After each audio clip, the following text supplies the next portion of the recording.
கச்சத்தீவை மீட்பது தொடர்பாக திமுக தலைவர் கருணாநிதி தொடர்ந்த வழக்கில் பதில் மனு தாக்கல் செய்ய மத்திய அரசுக்கு உச்சநீதிமன்றம் மேலும் 4 வாரம் அவகாசம் வழங்கியுள்ளது.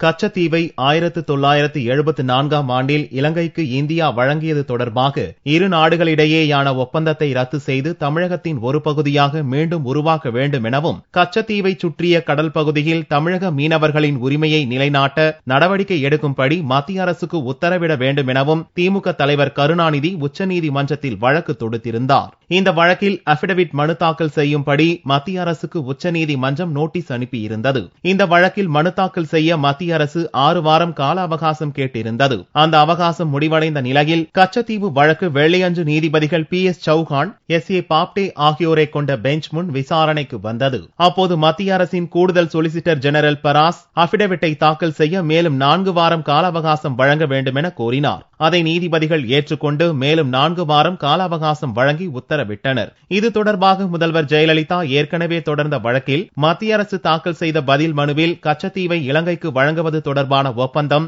அப்போதைய பிரிட்டிஷ் அரசுக்கும் இலங்கைக்கும் இடையே ஏற்பட்டது என்றும் கச்சத்தீவு இந்திய எல்லைக்குள் இல்லாததால் அதை மீட்பது என்ற கேள்வியே எழவில்லை என்றும் தெரிவித்திருந்தது குறிப்பிடத்தக்கது.